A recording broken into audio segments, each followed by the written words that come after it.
bring us today, though. Magistrate Esports versus Summer Lights going into our Pool D Round 2 games. Rainmaker on Sturgeon Shipyard. So Braun's actually coming out with that custom jet. So we'll see what interesting plays he can come up with here. Absolutely, and it looks like we also have that Junior and the Gal coming out from the side of Magistrate, so it's going to be really fun to see what they're able to do here. So as you see there, their Tenetic immediately went down. I believe it was Fate who actually took him down right there.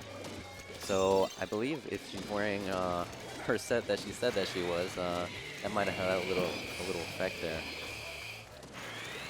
It certainly could be. I think that, you know, I would love to be able to catch in the beginning of the next game what Fate is running for this, because that build seems super interesting and could be very, very helpful, as you mentioned. So looks like Fate doesn't quite make it out of that Splat Bomb, though. So going to be caught off guard from Storm here, who is going to do everything that he can to stop this push from moving forward. Gets a beautiful shot on Rose, and is going to continue this Inkjet and stay alive by odds and shots over here. So Summer Light's actually getting a very strong push at 55. Well, I wouldn't say very strong, but a very solid push for the first minute and a half here. And so the Rainmaker is actually going to reset, and looks like Brock is going to jump back, and it's going to be reset back to neutral. But it definitely seems here that Summer Lights is the more aggressive team here and has more of an advantage, which is something that I was not expecting, to be quite honest. I think Summer Lights also seems to have map control right now, which is going to help them in terms of moving this Rainmaker much faster than Magistrate Esports will be able to. But Southern Lights does go 3 down with their only player up being that Kenza Sloshing Machine. So this gives a fantastic opportunity for Magistrate Esports to push pretty far forward and get that lead just by 2 points. Really great job right there. So that was very unfortunate by the Tenetic there, that it almost looked like they were going to get the Inkjet shot on that splashdown. So if they had gotten that shot, the Rainmaker would have not have died there, and they probably could have extended their lead that much more further. We'll see if Fate is able to stay alive from that Stingray. Does not quite make it out.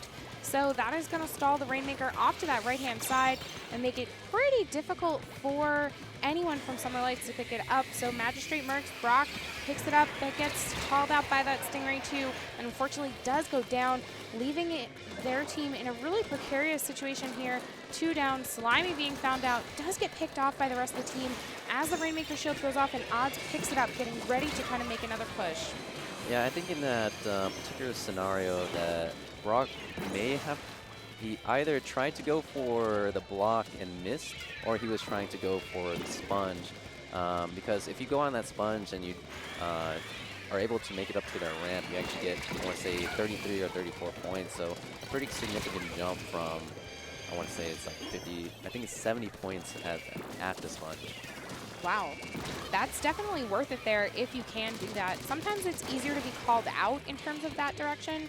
Of course, if everyone's paying attention to that left side over the block, then they're going to know that you're coming from there anyway. So if you can switch it up last second and get those extra points, it could be worth it to make that maneuver.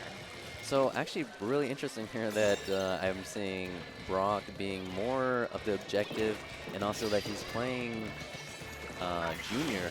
I know Brock is a very, very frontliner, very heavy aggro kind of player.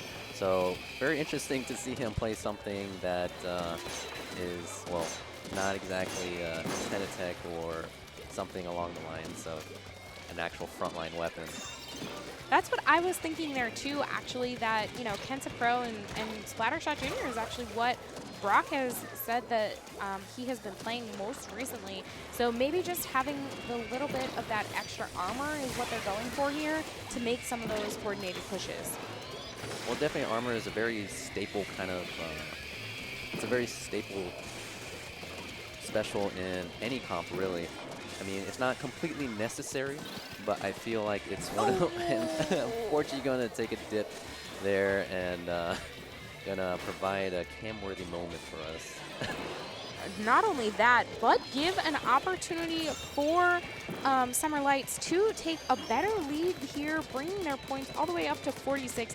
Not quite a big difference between 46 and 53, but sometimes getting through that narrow is all you need in order to cinch a game.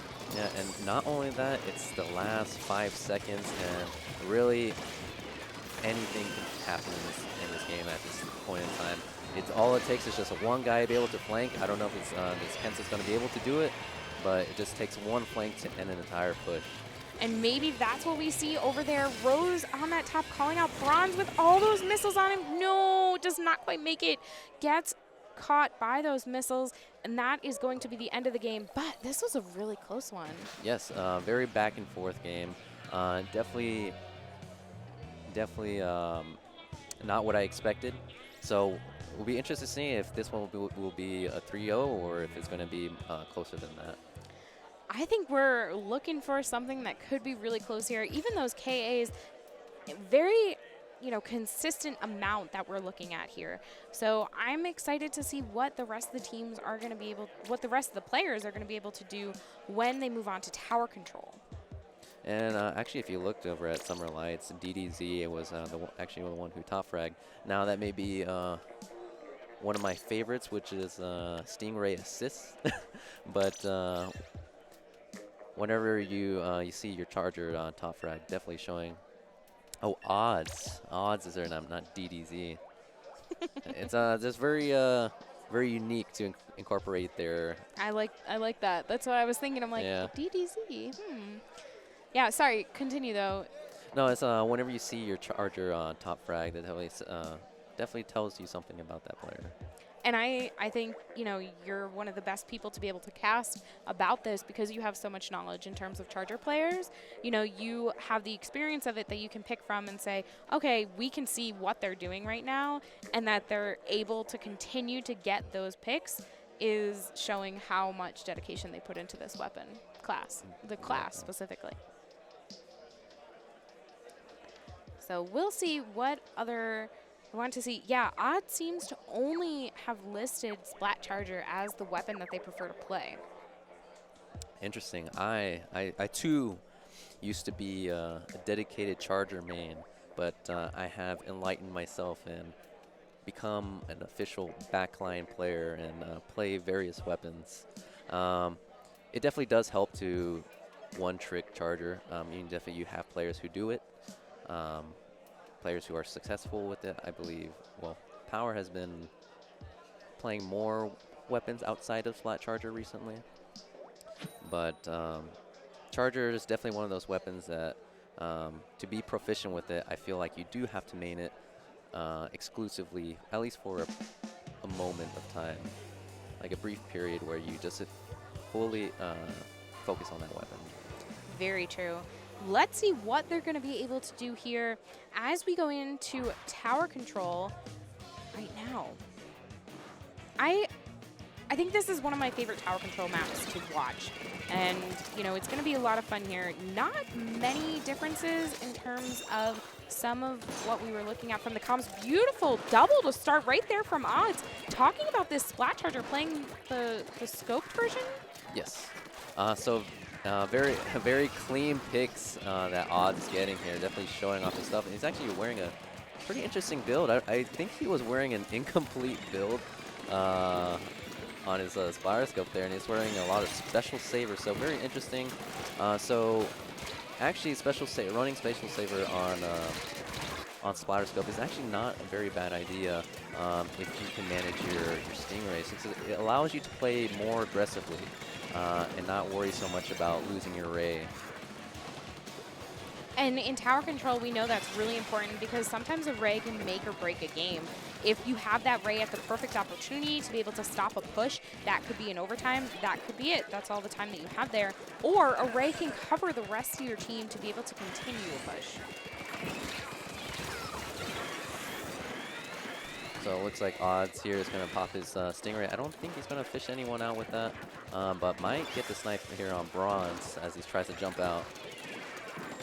I mean, at this point, Bronze and the rest of Magistrate Esports really need to do something about what Summer Lights is taking care of here, pushing that tower all the way to the 20 point. Even though they didn't get that last checkpoint, this is a really nice push for them here. I think that they've done a fantastic job getting all the way to 20. Yes, I mean, they've already cleared 2 checkpoints, which is pretty astounding, especially in the first 2 minutes of this game. So Magistrate Mercs are definitely going to have to coordinate their specials here to even get just a foothold in this match. Sometimes that's what you need to do. You need to take a step back. You need to think about what you're doing and want to make sure that you have your specials at the ready. We do have that, the custom inkjet ready. Bronze jumping back, and we have one player down on the side of Summer Lights here, but the Stingray's at the ready too, so even if they do pop it right now, if Odds can get that Stingray out, I think that he's going to wait a second for the other Stingray to finish before they launch their own, but decides to hold it on for just another moment or two. Yeah, so looking at this top-down cam, you see that Magistrate Mercs have a very problematic issue of going in alone and just kind of getting picked off easily. And if you looked at that initial push where they stopped Summer Lights push at the checkpoint there, they were able to pincer that off because Slimy actually had went around and flanked while the other 3 members were able to stop it from the front. So it's very imperative that you stick around, not in the immediate vicinity of one another, but you help each other, especially at this instance where Storm is over here by himself, getting combated by Faith and also, I want to say, Soko. Very important, as you have said. I think that was a really nice pick. Oh, beautiful snipe jumping over those blocks. Nice job there. Storm unfortunately going down from that, and I think that that's going to be the end of the push for Magistrate Esports here, as Summer Lights is doing everything they can to just stop this push. But the tower, I'm completely wrong there. The tower is continuing to move onto this second checkpoint. Yes, and with that Booyah Bomb, definitely going to help them try and clear this checkpoint here. Unfortunately, I can't really agree with Bron's uses of Stingray there, just because I see it didn't really get much, and especially when he was in the position that he was, it's not very easy to get any picks when you're in that odd angle for Stingray. And so it really just depletes it. If it doesn't kill anyone, it's just kind of a waste of a special. And as you say that, every player except for Brock goes down. So Brock decides to take advantage of a little bit of extra time that they may have here and gets on the tower. Another of the teammates jumping in. Slimy jumps in. And honestly, looking at this, I think that the problem Magistrate Mercs is running into is that they're getting the tower as close as they can to getting through this second checkpoint, but they just can't quite pass it, be it that they get pressured off from a special or a sub-weapon like those suction bombs that are coming off, or they just simply get called out by one of these fantastic players on Summer Lights. Yeah, so Bron's doing an excellent tower dance. But once again, he just has this habit of just immediately popping Ray, and see if he'll get this lead here, actually. And with that, Brock coming in hot with that Kensa undercover, not Kunder. Kensa undercover, exactly. Thank you. Kensa undercover umbrella, winning that match for his teammates. And Storm getting a whopping 16-4 KA, definitely putting in some work there. Really fantastic job by Magistrate Esports. I think they, you know, Slimy entertaining the crowd up here, standing up, asking if that's the set that they wanted and what everybody was looking for. And I mean, I would say so. I think really fantastic job here from them. And we'll see if they're going to be able to do that for the next game, which, if I have this right, we're seeing some clamblets. Some clamblets. So it'll be interesting because looks like Bronze has opted to use custom jet for most of this for the most of these maps. I'm very particular about Stingray on clamblets. I don't think it's optimal. I think it's something that you can do, but I definitely think there are better specials, i.e. Baller or Booyah Bomb or probably anything else. Just because Stingray, clams is it's a volatile kind of mode where everyone is moving everywhere. And so really to find picks with Array is a little more difficult than in the other maps. And you notice me talking about Bronze's usage of Ray at that point. I'm very particular about Ray just because it's a special that not everyone can use and that has a very, very high skill ceiling. And he has a habit of using them immediately. So once you get that special, he just immediately pops it. And that's something that I used to do as well. But you learn over time that there are particular times and places to use it. Effectively. Just because if you immediately pop it and really don't get anything, or if you pop it because you can't really jump away, you can't, and you find it's very hard to move when you're in that form, that you just put yourself at risk for either A, dying, or B, just wasting a special overall. So we'll see if he decides to use it. I definitely do think that Burst Bomb is a very good sub, and Custom Jet is just a very good kit overall. But we'll see if he decides to go something else. Yeah, I mean, I can't agree with you more in terms of looking at how ineffective Stingray can be when you think about Clam Blitz.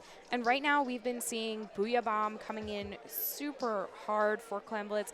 If you have a combination of Booyah Bomb, Bubbles, and Baller, you can really just make the strongest push possible and get 3 power clams in all within the course of 2 or 3 seconds. Yes, and something that I'm curious if we'll see is Ink Brush. Ink Brush is a very powerful weapon on this mode. Really, you don't even need a ball. If the team is not as experienced, you can literally just run up to their basket as an Ink Brush and just score some clams. But unfortunately, we're not going to see that. I always love being able to watch an Ink Brush in clams, but you were right with that Custom Jet coming out from Bronze here. I like that Brock is on the Kensa Dualies as well, and Slimy on that Kensa Pro. Yes, Kensa Pro, definitely a strong weapon. Just a very strong kit overall. And looks like Brock is actually going to get a trade here as their charger goes down. And as you know, you may have noticed, Odds opted to go with the Fire Fin. So I actually really do like the Fire Fin. It's been getting a lot more attention if you've ever watched Power Stream or anyone else's. It's not so much for the suction rush, but Wall is a very powerful sub when you use it correctly. Especially with the buff that it recently got, it may have been very minimal, but really will take any buff to the wall at this point, just because it allows you to get that last frame second shot that you really need to get hits. And sometimes that's all you need, especially, as you said, allows you with that little bit of a buff. If you have a wall, you can sometimes keep your jumpers a little safer too. Because as we know, in terms of Clam Blitz on land, you don't always get that power clam with the jump because you don't have as much time for that. So you have to be really careful in coordinating those things. You know, if you have your teammate come in with a baller and they're under the basket, you just have to make sure that you're safe enough to jump in and have the time to get that power clam in if that's your strategy. Yeah, so Magistrate Esports here actually coming off with a solid lead of 40 just in the first 2 minutes of this match. But as we know, Clams is an extremely volatile mode where anything can happen. Literally can get the lead in just one moment. You say volatile, I say chaotic good, because it's a lot of fun to be able to watch this. And that's exactly what we're seeing here. Soko coming in with this baller. There's a jump. Did they change their mind here? Nope. Fate jumping in as well with another power clam, but Soko goes down. They do get the other power clam in, but no one is there to pick up the second one. So as it stands now, unfortunately, that is going to be the end of that push right there. And, you know, an opening push to 80 can be really rough when the other team is completely prepared to pick up that extra power clam and be able to push it forward. Yeah, so I think the reason why that Magistrate Mercs at this point in time has the lead is that they're just really just these baller pushes, and they follow up with their other specials. And so really with, unfortunately, I think, I don't know who jumped in, but unfortunately you're going to whiff the ball there. That's what I'm saying. Sometimes you have to be really careful of your timing in terms of jumping in with the power clams, because you just, I mean, I believe it was a Deep Blues game that you guys had a perfect setup to be able to take a lead and you just weren't quite able to. And that's when I personally learned you just don't have the same time on land. So I think now Magistrate Mercs has figured that out as well, and they're going to be a little more careful in terms of timing to make sure that they're constantly paying attention to who's there, who's around, and when they can jump in. So Odd's entertaining me with the world's best wall. I'm actually surprised. I don't even know how he got it up there, but that was something really neat. But Bronze here going to come out with a Stingray and going to at least get some assists here. And, you know, as much as I love Charger, you know, I've been playing it for forever, I actually don't play Charger for Clams. It's just Clams is a very fast-paced mode where literally you can go from 100 to 0 in the blink of an eye. And so I just feel like Chargers just can't really keep up the same way as another backline could. But as I say that, I mean, the clock's winding down, and they might even get the lead here, and they do. They do, just by 1 point. Really fantastic job for, I believe that's Summer Lights that was able to take the lead over from Magistrate Esports. And Magistrate Esports ready to push back, though. They do have 25 clams. That's 2 power clams and 5 loose ones. If they can get both of these in, I mean, they'll be able to at least hope for a lead here. Yes, I mean, they already have the setup here. Brock has his baller. Literally, all it takes is for him to baller in and for them to get those jumps in, and they could easily just take the lead right here. Brock is under basket. Bronze coming in with this jump. It does they put both of them, and they get the lead. Fantastic job right there from Magistrate Esports in that last second to be able to clutch out this set. Yes, unfortunately for Summer Lights. So Baller is a very simple and effective way to get clams in. But by that same manner, it's very easy to counter, as if they just decide to solo Baller, all it takes is a little teamwork to gang up on that Baller and just pop it before they can get in. So it really takes a lot of time and consideration in reading your opponents before they're able to get to that basket, because also you don't want to shred their Baller as they're at the basket, because they can just easily toss it in afterwards. That's where you have to be really careful. And I think at the end there, a really smart thing that they did is, you know, Brock, right, who went in with the Baller, only had 9 clams. So even if he wasn't able to pop his ball right at the moment, his teammates still had the power clams to be able to get those in. So that's something to be said too. If the other team can break the ball and you can get that power clam in, but if you don't have one, you're in a better situation if you have to pop it in order to stay alive or get some of those picks to help out your teammates. So we were incorrect with that score. So Magistrate Esports is up 2-1 to Summer Lights. That's going to bring us to Splat Zones on Black Belly Skate Park. Excuse me. What do you think about this one, Day? I am actually pretty fond of this map. You know, there's not a lot of maps that I dislike. Black Belly is definitely one of those that I think are very interesting. I do enjoy playing Explosher here. Charger, if I do decide to go,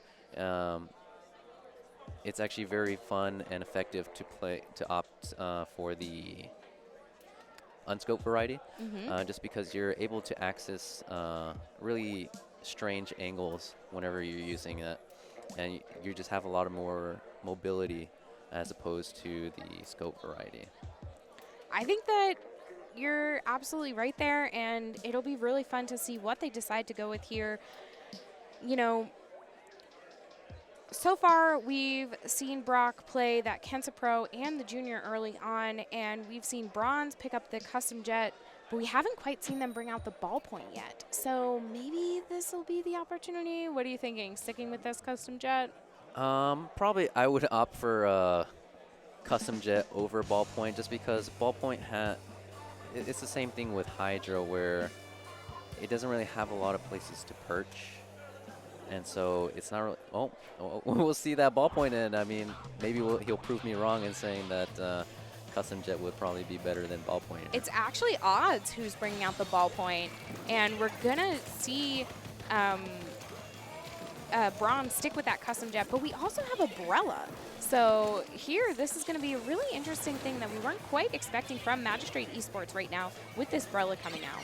Yes, I mean, Umbrella is a very strong weapon, but it's a very unwieldy kind of weapon in that even though you're playing on LAN, you don't really have to deal with the shenanigans as when you play online, especially with the nerfs that it's received and how it interacts with other specials and weapons. It's been pretty weakened, at least when it first initially came out. But definitely still a very solid weapon. You see players like the one still break out that weapon and do fantastic things with it. Some of those Umbrella players just leave me in absolute awe of what they're able to do. And maybe that's what we're going to see here from Summer Lights. Soko coming in with this baller, trying to get that other zone, is able to do so and put a decent sized penalty here on Magistrate Esports, and going to allow them to start working on their own point. If they can get this pick on Bronze before Bronze gets anyone else, that could be pretty helpful for them there. Not quite able to do it, but they still have control of these zones. Yeah, so I haven't really been seeing Odds on the cam here, at least in this match, and it seems like he's just kind of getting bopped, as I would say here, as can't really find a foothold in trying to paint the zone here or get really any picks. He's in a very awkward position here as he's kind of below the tower, and unfortunately Slimy going to get fortunately for Slimy going to get that trade there. Sometimes a trade is really what you're looking for if you're not able to just get that. I mean, a trade is always better than flat out just going down. So, you know, having that as an opportunity could be great. Bronze coming around through this half pipe to try to get a flank on Odds. Does get the pick right there. Going to be really helpful going for this one on Soko. Not quite able to do it. Has to kind of back off there from that splat bomb coming in. But Fate decides to pull out some of those missiles, which could target a couple of the members of Magistrate Esports. Yeah, so I've just been noticing the way that Odds has been playing ballpoint here, and he positions himself in very unfortunate areas at the bottom of this tower and mid, and it just allows you, as you saw Bronze there in the past, just kind of throw a burst bomb and just pick him off pretty easily. So for ballpoint, you just really have to position yourself in optimal areas, such as if you can get top mid, get top mid, and also just in that area that Bronze was in over to your right side. I agree with you there. You need to be really careful about where you're going to try to set up in order to sort of rain down fire from above, if you will, in terms of that ballpoint. But it looks like Summer Lights is making a beginning of a push right now for this zone. They are able to get 2 down from Magistrate Esports as Magistrate works on trying to get out of their staggered spawn situation here. They come together and they're able to push back into their own zone here and pushing mid. As you mentioned with that Stingray, the moment Brock had it, fires it off to try to get a couple of picks. And there are 2 down on the side of Summer Light, so this could be looking really good for Magistrate Esports, almost at a minute left of game. Yeah, so Fate actually doing a really good job here trying to contest the zone, but it's just not really enough, as it just seems like the teammates are just getting picked off one by one here, and unfortunately not going to be able to cap the zone. And it's going to be a very tight match here. Really, Summer Lights just needs to take take the zones just for a little while, and they'll be able to take the lead here. But unfortunately, as they're pushed up into their base here, it doesn't look like much is going to happen, at least right now. They have to work quite a bit to be able to get everyone out. Storm doing a good job using that Brella to just defend every single shot that was coming his way there. And, you know, the rest of Magistrate Esports, like you said, pushed really far up into the base of Summer Lights. Oh, was that a burst bomb? Yes, that was. Burst bomb to the face. My Absolutely. Favorite, my favorite breakfast. Really fantastic job from Magistrate Esports being able to come in and take this at 3-1, but a fantastic fight coming out from Summer Lights. Yes, those matches were definitely a lot closer than I thought they would be. And each side having their strong players. Soko coming out on top here, not only this match, but for, I want to say, at least one or two of the other matches. Very solid bucket player. And I feel like Bucket on that map is also very strong because you Yes. have so many different elevations that you can play with, and you can get someone who's trying to come down from you from above. So we saw some really fantastic Bucket play there, and I'm sure we'll see some more today too. Yes. This whole weekend. Maybe even some from my fellow teammate Dreas. I know he's been playing buckets for a very long time now. Very, very good player. Very nice. And so you had mentioned earlier, I'd love to kind of pick your brain on this, that you were learning to be more traditional backline. What weapons are you looking at that you were picking up? So as I'm expanding more into various weapons and becoming what I believe to be a more actual backline player, not just a one trick, which is not bad. If your weapon is solid and able to do its job, then go ahead and one trick. But for me, I feel like there are weapons that are better suited for certain map mode combinations, some of which Charger just really isn't the optimal choice, i.e. Clamblitz. Clamblitz is just very fast, and Charger, I mean, if you are Pion or if you are power times 2, I mean, maybe you could pull it off against high-level teams, but really, I just think that most of the time you can find yourself in a better position if you just